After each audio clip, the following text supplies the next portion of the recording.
Rev up your engines!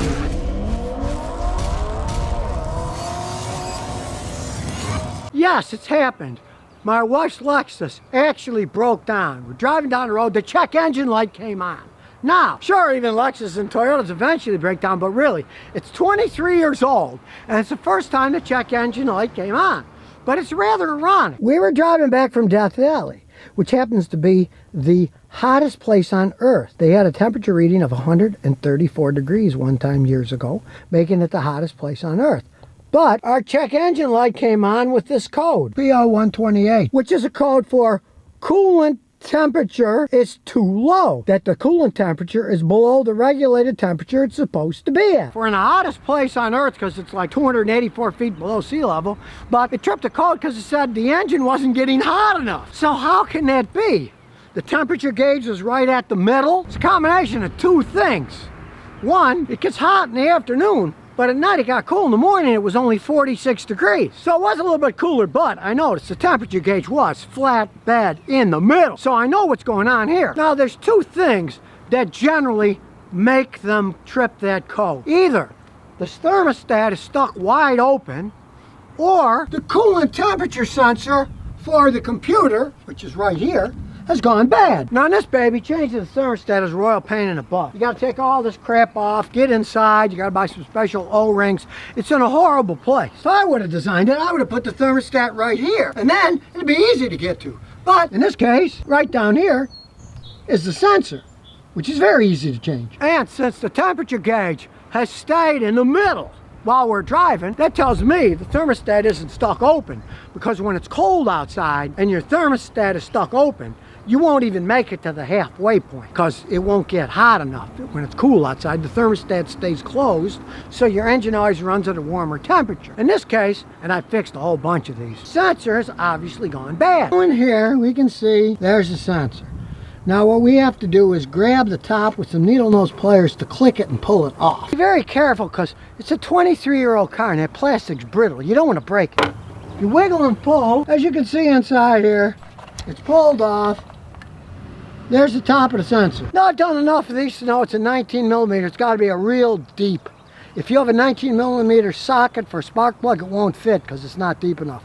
You got to get a really long 19 millimeter and then break it loose. Doesn't take much to break it loose, even though it's been on there all those years. Now we can just spin it with our fingers and off it comes. Now make sure you get another copper sealing ring so it doesn't leak. And if you do this on a hot car, it's going to get coolant all over the place. So do it like I did when the engine is cold, then it won't make a big mess and you won't hurt yourself, burn your fingers. Now in this case it's been superseded by various numbers, but Toyotas and Lexus is just very similar one. So I got it at an auto parts store for less than 20 bucks. Got the new washer so you don't have to worry about the old washer.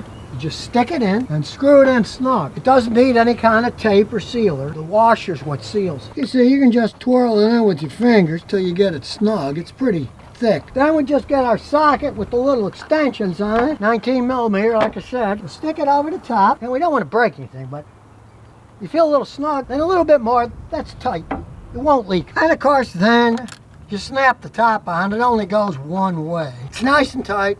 It won't come off. We're going to lose a tiny amount of coolant, so we'll open the top, but it's still full. Since the coolant's already low on the overflow, we'll fill the overflow to the top, and just driving should fill it up after we fill that up. You can see now the overflow is filled to the top, and what will happen is, as you drive the car the next few days, it'll equilibrate, and if that goes down a little, fill it back up to the top. And the fact that this was full is a good thing because that shows that the thermostat isn't stuck open. It shows the thermostat's closed now because the engine's cold. If the thermostat was stuck open, then the coolant from here would have gone down there and drained out because the thermostat would be open, it would flow. It stayed full to the top, showing that the thermostat is actually closed now. So it's got to be that sense. But of course you got to go for a road test. Before we do, we'll hook up the scan tool, we'll erase the code. Because sometimes it can take a while for these temperature codes to go away. If we erase it and then it doesn't come back, we know it's fixed.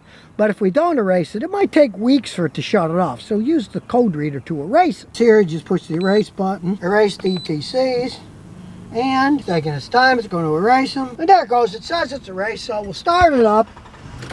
We can see the check engine lights off, and now we'll take it for a road test. Go, in the 23-year-old car. Still runs like a top. Looks like a shiny top too. Still in excellent shape. Even the leather seats. Staying on, we'll drive it about half an hour. Now this is typical for a Lexus and some Toyotas. In many other cars, when you get that code, it's just a bad thermostat. Although if I say but in this case, hey, it's not a but, it's a big but. Because the thermostat replacement on this costs you 8 times what it costs to replace the stupid little sensor, because you got to take all kinds of crap apart, and being this old, a lot of the plastic parts may break. When you take them apart, you'll have to replace them. In this case, simple: unsnap, unscrew the sensor, just like I showed though. Do it when the engine's cold. Then you have to deal with a hot engine. You won't make much of a mess at all. This old Lexus, check it out, floor it, away it goes. Engine still sounds great. Runs like a top. Track's good too, no hands.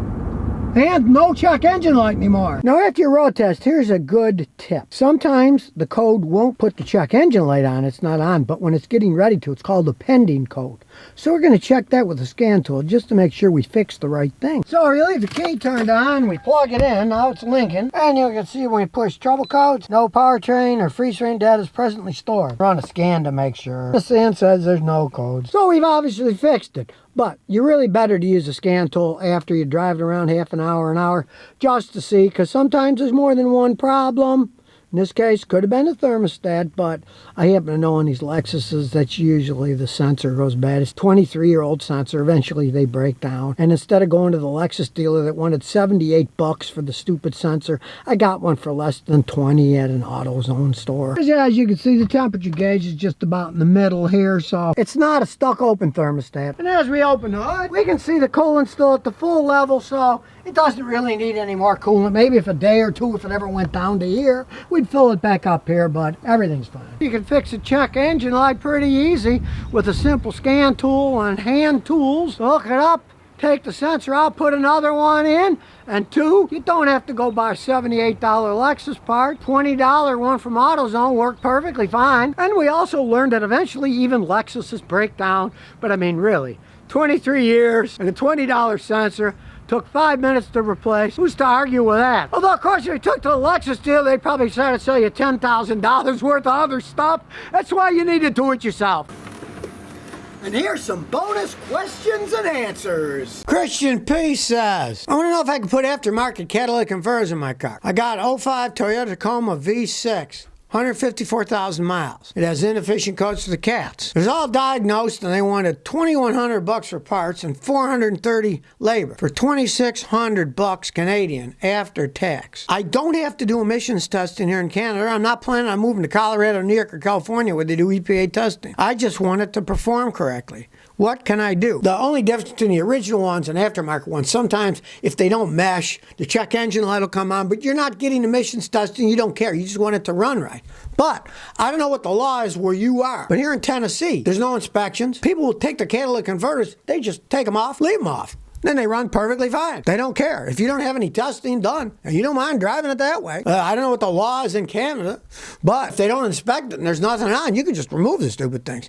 But let's say as a law it says you have to have catalytic converters, but I mean if they're not inspecting your car, if you do want to put the catalytic converters back on, you could use those Eastern ones. There's no problem with that because even if they don't operate correctly and a check engine light comes on, if you don't get your car inspected, it will run fine and you're worried about it running fine. The only problem is, say people in California, New York, if they put those on and it doesn't mesh with the rest of the Toyota system, then check engine light comes on, they can't get the car inspected to drive it legally. So if you're not in that ball game, you can do whatever you want. Viagan Cat said, should I straight pipe my SV650 2018? All right, well, for those who don't know, an SV650 is a twin-cylinder Suzuki motorcycle, and they are very, very fast motorcycles for a little tiny engine, right? There's laws about motorcycles making noise. If you live in an area where they snap down on people with it, you're going to get tickets all the time. I was walking down the street one day and his cops kind of found me around the car and I think, oh, he must recognize me. So he pulls over. I said, oh, hey, how you doing? He says, oh, Scotty, I don't believe it. You live here. And I said, well, you know, you got a nice clean uniform. How do you guys make money here in a little place in Rhode Island? We make $2,000 off of every time we stop a guy in a motorcycle who has straight pipes because it's against the law. And they enforce it and get $2,000 every time they grab have somebody. So if you want to go through there, you could pay a Suzuki mechanic to do it for you. It's going to be a lot louder. But if you live in a place where it's against the law, it's going to cost you $2,000 every time the cops pull you over. It's going to be an expensive endeavor. So if you never want to miss another one of my new car repair videos, remember to ring that bell.